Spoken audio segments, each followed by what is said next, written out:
Ahora nos interesa aplicar el primer teorema fundamental del cálculo a funciones continuas. Para ello es necesario probar que si f definida del intervalo cerrado AB a los reales es continua, entonces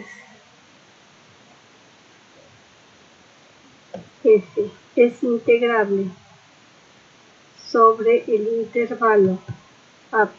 Si tenemos f una función definida del intervalo cerrado AB a los reales y es acotada, entonces existen el supremo de las sumas inferiores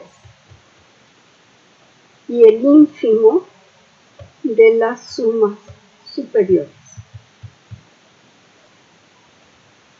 aunque f no sea integrable. Veamos la siguiente definición. La integral inferior de f sobre el intervalo cerrado AB es igual al supremo del conjunto de las sumas inferiores, es decir, de L de f de p, y eso lo vamos a denotar como L de la integral de a b de f, o bien como la integral de a b de f con una barra inferior. Y la integral superior de f sobre el intervalo cerrado AB va a ser igual al ínfimo del conjunto de u de fp, es decir, de las sumas superiores, y eso lo vamos a denotar como u de la integral de a b de f, o bien como la integral de a b de f con una barra arriba.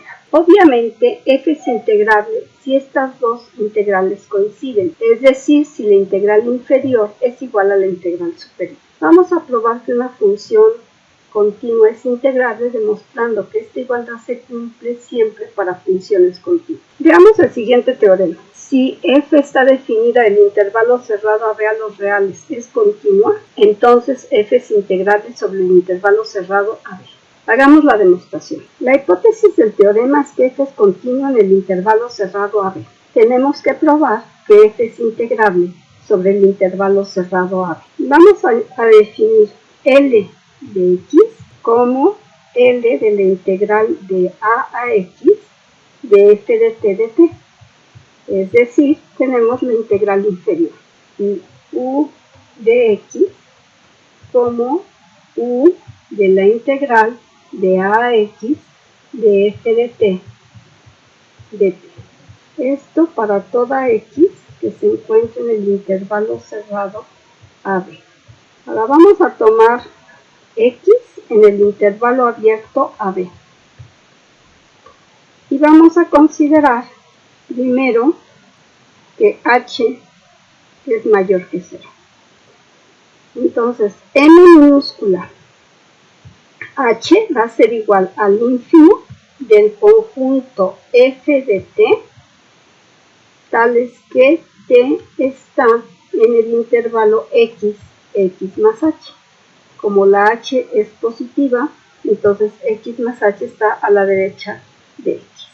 Y m mayúscula sub h como el supremo del conjunto f de t, tal que t está en el intervalo x más h. Entonces tenemos que h por m minúscula sub h es menor o igual que la integral inferior de x a x más h de f de t de t, que es menor o igual que u de la integral de x a x más h de f de t de t, que a su vez es menor o igual que m mayúscula sub h por la longitud del intervalo que es h.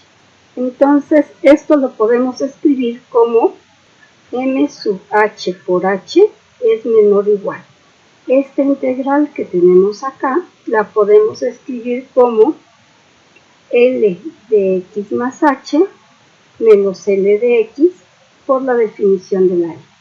Y esto va a ser menor o igual que u de x más h menos u de x, que a su vez es menor o igual que h por m sub h.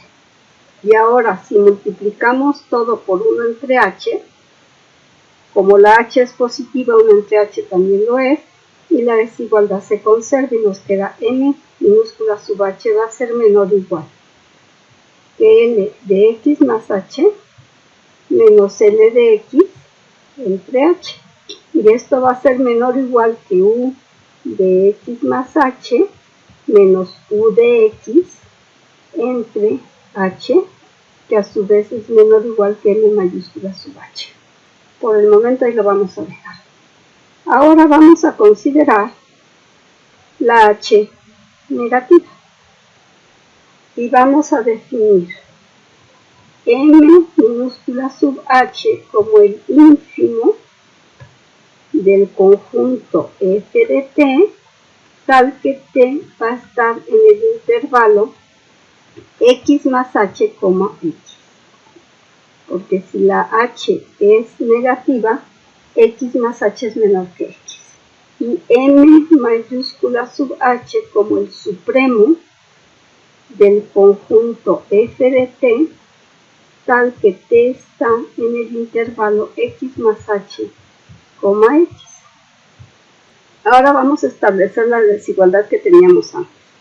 Ahora vamos a tener m sub h por la longitud del intervalo que es menos h.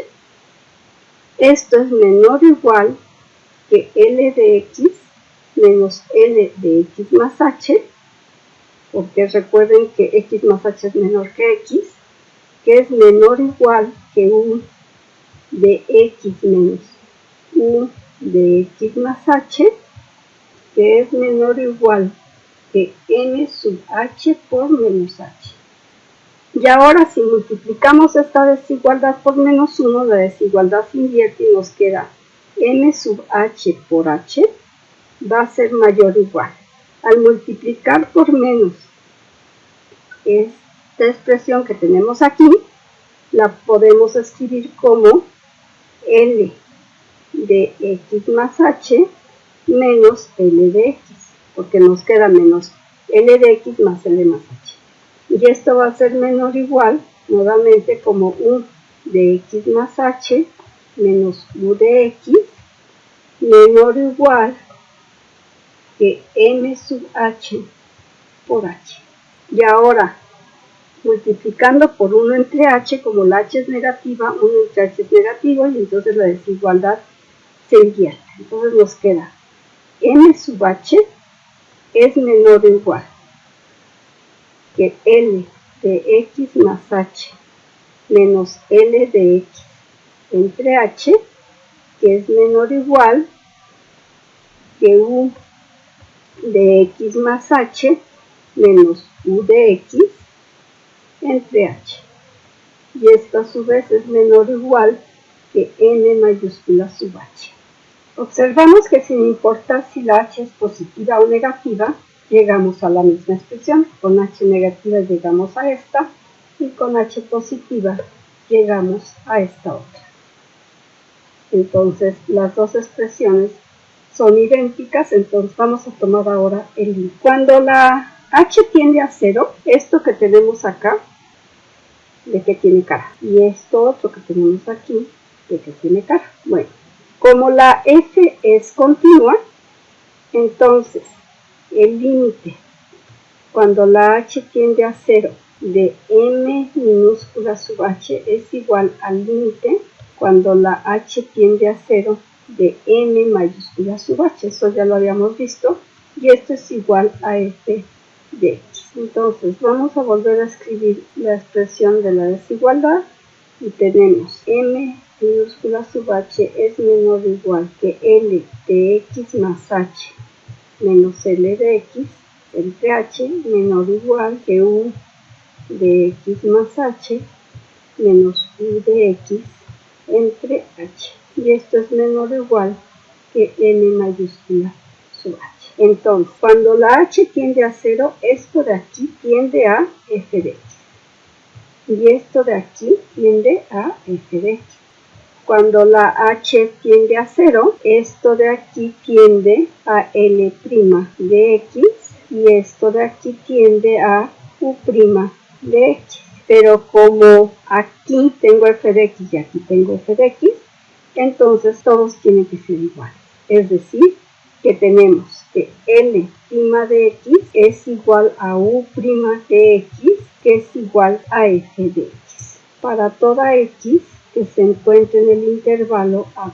Como tenemos que L' de x es igual a U' de x, eso quiere decir que existe una k que está en los reales, tal que U de x es igual a L de x más k. Es decir, U y L difieren en una constante para toda x que esté en el intervalo AB. Bueno, pero sabemos que U de A es igual a 0 y también L de A es igual a 0 porque nos queda la integral de A a A. Entonces, por lo tanto, esto quiere decir que la K es igual a 0. Por lo tanto, tenemos que U de X es igual a L de X para toda X que esté en el intervalo cerrado AB. En particular, vamos a calcular U de la integral de A a B de f de t de t. Esto es lo mismo que U de B por la definición de la U. Y sabemos que esto es igual a L de B, que es L por la integral de A a B de f de t de t. Bueno, pero esto lo que quiere decir es que la función f es integrable sobre el intervalo cerrado AB. Era lo que se quería demostrar.